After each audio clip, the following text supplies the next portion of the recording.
Hola y bienvenidos a De Conocimiento Humano, soy anfitriona Pris. Y pues bueno, ya tenemos aquí lo que es la imagen, la otra imagen que tenemos de este lado, y que pues parece que vamos a hablar del budismo.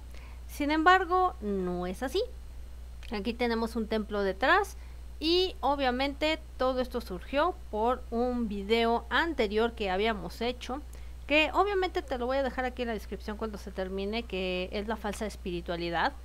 Y que hablamos cosas lo suficientemente interesantes, y no por eso vamos a dejar pasar también esta corriente que es de estos monjes llamados Shaolin, que por lo tanto te voy a dar un pequeño brevario cultural de cómo está la cosa con los Shaolines, y aparte de todo cómo es que llega el budismo para allá o quién se los llevó. Entonces vamos a ir comenzando el tema para que te des una idea de cómo está el rollo aquí. Y bueno, vamos a ir comenzando con que el monasterio Shaolin es uno de los templos más famosos en China, conocido por las peleas de kung fu de los monjes con sorprendentes hazañas de fuerza, flexibilidad y soporte del dolor. El Shaolin ha creado una reputación a nivel global como los guerreros definitivos, que así se les llama a ellos. Todavía el budismo generalmente es considerado el ser una religión tranquila, con un énfasis en los principios tales como la no violencia, que sean vegetarianos y hasta se sacrifican ellos mismos para evitar herir a otros, como lo hacen los falsos gurús hoy en día, ¿no? Por lo tanto, vamos a preguntarlos, ¿cómo es que entonces los monjes Shaolin se convirtieron en guerreros? Vamos a ir comenzando que la historia Shaolin comienza hace 1500 años antes, cuando un extranjero llega a estas tierras de China, de Oriente también, y llevándoles una nueva interpretación de la religión. Y bueno, todo el camino que les empezó a enseñar, pues también está presente hoy en la China moderna, donde los turistas de todo el mundo va a experimentar las muestras de sus artes marciales, las enseñanzas que tienen. Entonces, ¿cómo se origina esto del Shaolin? La leyenda nos cuenta que por ahí de el 480 AC, un maestro budista errante fue a China, y se presume que es desde la India, conocido como Buddhagarbhadra. Está medio complicadito el nombre, yo lo sé, pero bueno, en China se le conoció como Batuo o Fotuo en chino. Según más tarde, lo que vendría siendo el Chan, o que nosotros conocemos hoy en día como en japonés el Zen. Resulta que esta tradición budista de Batuo les enseña que el budismo podría ser mejor transmitida de maestro a estudiante en lugar de que se abocaran a los textos budistas. En el 496, en el norte de Wei, el emperador Xiao Wen le dio a Batuo fondos para establecer un monasterio en la sagrada montaña de Shaoxi, en la montaña Song, a 30 millas de la capital imperial del Luoyang. El templo fue nombrado Shaolin y es de Shao, tomado de montaña, Shaoxi, y Lin de arboleda. Entonces, si juntamos las palabras, es como montaña arbolada. Por lo tanto, cuando Luoyang y la dinastía Wei cayeron, los templos en el área fueron destruidos. Posiblemente también se dice que este de Shaolin. Otros maestros budistas fue Bodhidharma, quien se dice que pudo haber venido de la India o de Persia. También se dice que él se había rehusado a enseñar a un huike, que un huike es un discípulo chino, y huike se había cortado su propio brazo, o sea que extremo, para probar que era sincero, y convertirse en el primer estudiante de Bodhidharma. El resultado fue que se había reportado que él pasaría 9 años en una meditación silencia en una cueva alrededor de este Shaolin. Dice esta leyenda que como se quedó dormido, cuando despierta después de 7 años, dicen que se cortó los párpados, más extremo todavía, así que él no se quedara dormido de nuevo. Dicen que sus párpados se convirtieron en los primeros arbustos de té cuando golpean el suelo. Y vamos entrando con lo que vendría siendo historia del Shaolin. Los Shaolin, a principios de las eras Tang, alrededor de los 600, el emperador Wendy de la nueva dinastía Sui, el cual estaba comprometido con este budismo, y fíjense, él no era como que muy afín con las creencias del confucianismo, y entonces él lo había despreciado en corte. Premió a los Shaolin con 1400 tierras del estado más el derecho de sembrar grano, y les dio hasta un molino de agua. Durante ese tiempo, Sui reunifica China, pero desgraciadamente su reinado duró 37 años. Pronto, el país se disuelve en feudos y empiezan las competencias con estos que se llaman los señores de la guerra. Las fortunas de los templos Shaolin iban, miren, para arriba. Pero la dinastía Tang en 618, pues empezaban con rebeldes de lo que era esta corte Sui. Los monjes Shaolin son famosos por pelear por Shimin, o sea, se metieron en estas cuestiones gubernamentales, por llamarlo de alguna manera, en contra del señor de la guerra Wan Shichong. Li era el segundo emperador de la dinastía Tang. A pesar de su asistencia, Shaolin y los otros budistas de los templos en China enfrentaron numerosas purgas, y en 622 se cerró Shaolin. Bueno, órdenes gubernamentales, y a los monjes se les forzó que empezaran a llevar una vida laica. Solo 2 años después de este incidente se les permitiera que volvieran a reabrir el templo debido a su servicio militar, porque también tuvieron que entrarle a cosas militares.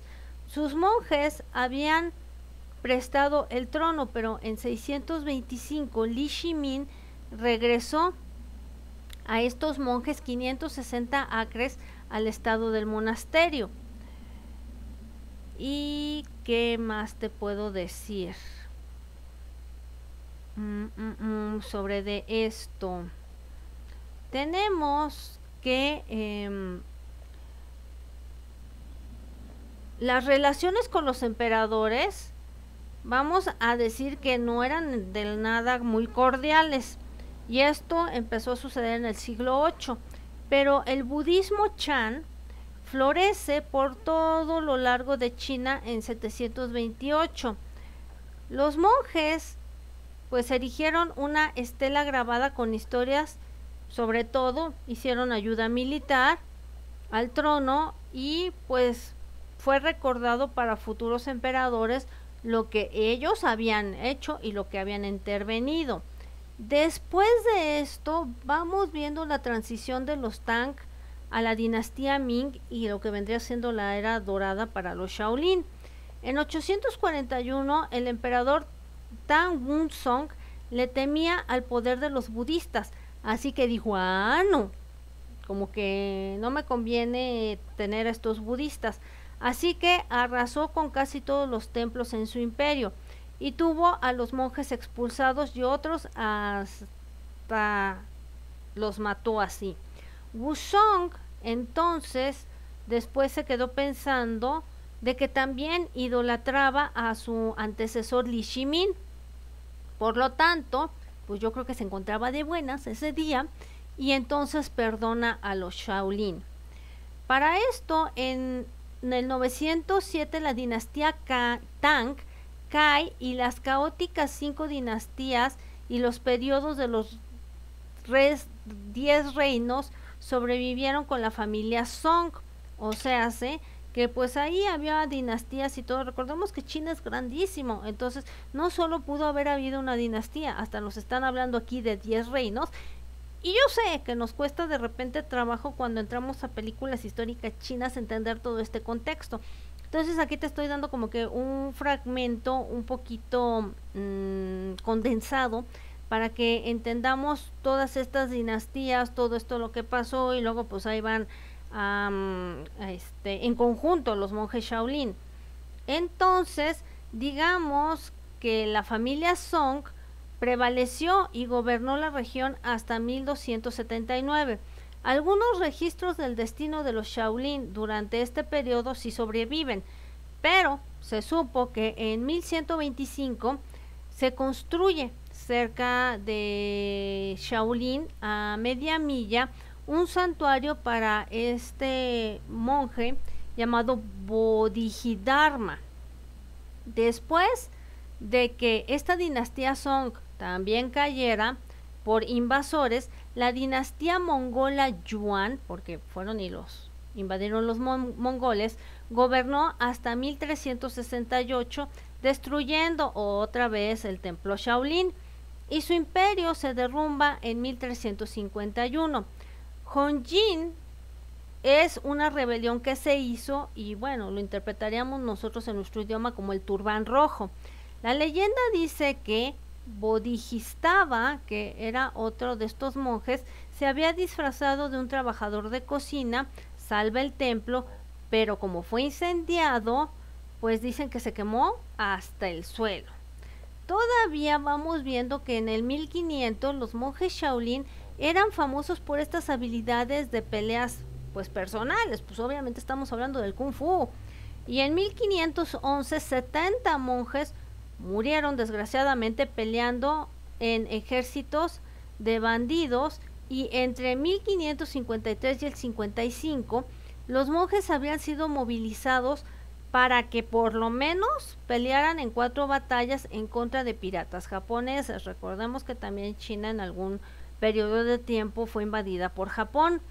El siguiente siglo se vio el desarrollo de los métodos de pelea con puños, o sea, el karate, de estos monjes Shaolin. Por lo tanto, los monjes ya peleaban en esa época del lado de la dinastía Ming. En 1630 perdieron. Ahora bien, también los Shaolin a principios de esta modernidad y la era Qin, que es otra dinastía, ya estamos hablando de 1641. El líder rebelde Li Zicheng destruye la armada monástica y no se conformó con eso. Sacó Shaolin y mata y ahuyentó a monjes antes de que él fuera a tomar Beijing, que es la capital más grande de China, en 1644. Terminando la dinastía Ming, desafortunadamente fue expulsado a su vez por los manchúes, quienes fundaron la dinastía Qin. Para que vean que los monjes Shaolin alrededor de estas historias tampoco se la pasaron tan bien. También vemos por qué es esta fusión entre el budismo, entre estar calmado y de cierta manera también agarrar el Kung Fu como defensa. El templo Shaolin yacía pues desierto casi durante décadas, y el último abad, o digamos que se le denomina el monje mayor de ellos, Yongyu, se fue sin dejar a un sucesor. Yo creo que dijo, si tienen tele, ahí se ven. Y esto, digo, si es que existía algo así, pero pues bueno, en mi coloquial idioma, para que entendamos una idea de lo que pudo haber pensado, ¿no? Y esto fue en 1664. La leyenda dice que un grupo de monjes Shaolin entonces rescatan al emperador Kangxi de los nómadas en 1674. De acuerdo con la historia, los oficiales, que ya de por sí los envidiaban, quemaron el templo de nueva cuenta. Y bueno, mataron a la mayoría de los monjes, y Gu Yangwu viajó a lo que ya se decía y se llamaba Shaolin en 1679 para grabar su historia. Shaolin lentamente se recuperó de ser saqueada, y en 1704 el emperador Kangxi les hizo un regalo de su propia caligrafía, y en señal de que iba a regresar el templo, siendo un favor que les otorgaba el imperio. Los monjes habían aprendido a ser cautelosos ya y cuidadosos por tantas peleas, por las peleas estas con karate, y bueno, fueron dispersando en armas de entrenamiento. O sea, mientras también como lo hemos visto en películas famosas, a lo mejor orientales, vemos que tanto pelean con karate como también con armas. Armas blancas, más o menos, como tubos, cosas con lazos que tienen navajas y cosas así. Era lo mejor de no ser demasiado chantajeados por el trono, o sea, ya no se iban a dejar tan fácilmente. Digo, si eran zen, pero no eran tontos. En lo que vendría siendo en 1735 a 1736, el emperador Yongzheng y su hijo Qianlong decidieron renovar Shaolin y limpiar los pisos de monjes que también había en su época, falsos. Los artistas marciales que empezaron a tener estas túnicas, pues de hecho tuvieron que también ahí hacer pesquisas de los que también se infiltraban y tuvieron que ser ordenados para sacar pues lo que no era y no pertenecía a Shaolin.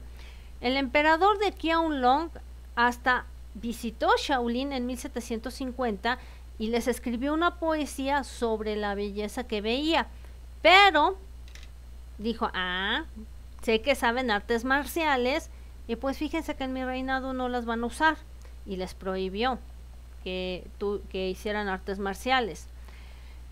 Ahora vamos con lo que es Shaolin y la época moderna.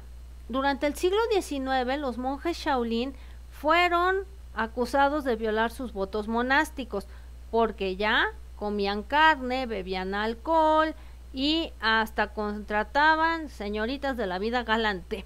Muchos empezaron a ver que fueran vegetarianos como impráctico, porque de hecho eran guerreros, entonces pues cómo se iban a mantener de pura verdura, lo cual probablemente de porque estos oficiales del gobierno vieron el imponer hasta monjes peladores Shaolin otro cierto tipo de reglas. Y vamos diciendo que la reputación del templo Shaolin recibió un serio soplo durante la rebelión Boxer.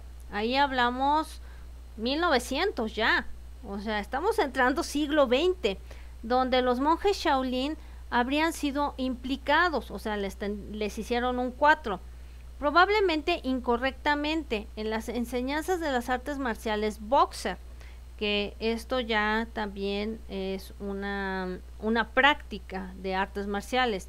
Ya para 1912, cuando la última dinastía imperial cayó durante su posición débil, comparado con la intrusión de los poderes europeos, porque también Europa fue a meterse a China, el país cae en un caos tremendo y terminó solo con la victoria de implementar lo que es el comunismo bajo Mao Zedong, que ya estamos hablando de 1950. Mientras tanto, en 1928 el guerrero Shi Yong-san quemó otra vez el 90% del templo Shaolin, y mucho de eso no fue construido y se quedó así 60 a 80 años. El país eventualmente estuvo bajo la dirección de Mao y los monjes Shaolin cayeron por la relevancia cultural. Y de hecho, ¿cómo fue reaccionando los monjes Shaolin a las reglas comunistas? Al principio del gobierno de Mao ni se molestó con lo que fue dejado de Shaolin, le valió gorro. Por lo tanto, de acuerdo con lo que vendría siendo la doctrina marxista, el nuevo gobierno fue oficialmente ateísta, entonces no creía en nada de lo que eran estas cuestiones budistas. Ya en 1966 la revolución cultural rompió y los templos budistas fueron uno de los primeros objetivos de los guardias rojos. Los pocos monjes shaolines que quedaban fueron azotados, pa' colmo, lanzados a la calle y entonces encerrados. Y los textos Shaolin, pinturas y otros tesoros se los robaron o los destruyeron. Esto podría significar que era ya el fin de los Shaolin, si no fuera porque déjenme decirles que el cine contribuyó. y esto se da en 1982 con la película Shaolin Shi o el Templo Shaolin, siendo el debut de un jovencísimo Jet Li o Lin Jie.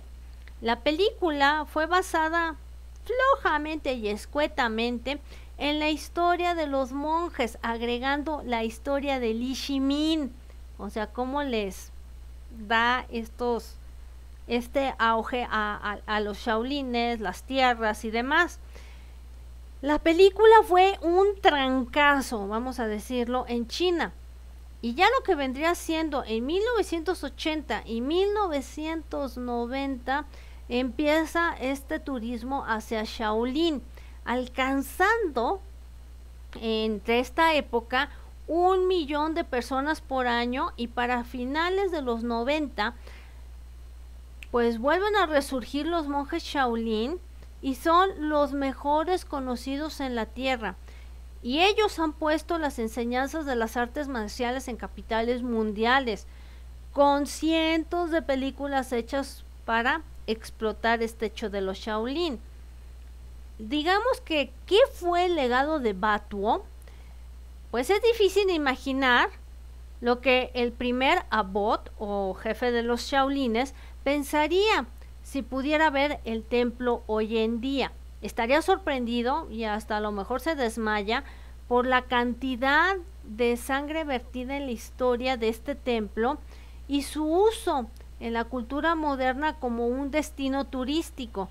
Por lo tanto, para sobrevivir al tumulto que se ha caracterizado a tantos periodos de la historia china, los monjes Shaolin tienen que aprender las habilidades de los guerreros. Lo más importante de todo era la sobrevivencia de los Shaolin. A pesar del número de intentos de borrar el templo, sobrevive. Y hasta las tribus de hoy en día, ahora sí que están con la base del rango Songsan. Y diciéndote yo que tocante a la película de Jet Li, que ya me la vi, es una cinta que se encarga de mostrar cómo se vivía en aquellos tiempos siendo un monje Shaolin. Además de ver esta combinación de artes marciales y sobre todo su entendimiento de Buda, y de igual manera nos presentan a la cabeza de los monjes budistas, que es el abbot o el abad, como también parte de la historia de el personaje de Jet Li, cómo llega a meterse, porque él ve cómo matan a su papá estas gentes gubernamentales, y entonces casi lo medio matan dentro de la historia, y entonces él llega a este templo Shaolin, y de ahí empezar a aprender estas enseñanzas. Te muestran que un monje es compasivo, flexible, tiene paciencia, aunque a veces se le vaya de las manos, como es una persona que no está muy interesada o no comprende muy bien estas enseñanzas shaolines. Es una cinta lo suficientemente interesante, y ya teniendo el contexto de toda esta historia que te acabo de contar, pues vas viendo esta película desde otra perspectiva de esta importancia que tienen estos monjes shaolines en la historia de China. Además, así ya la ves de una forma que no es nada superficial, por ver nada más las peleas y las técnicas de artes marciales. Además, te voy a comentar que sí, aquí en México existen lugares que enseñan de manera seria esta disciplina Shaolin. Así es que, si le quieres hacer a las artes marciales, si quieres volverte una persona a lo mejor con este entendimiento budista y espiritual, tenemos un templo Shaolin en México, y tienen tanto su página de internet como su página de Facebook. Así que si tienes curiosidad por aprender este tipo de enseñanzas de manera seria y no con un gurú ficticio o inventado de las redes, aquí sí hay un lugar donde te pueden enseñar.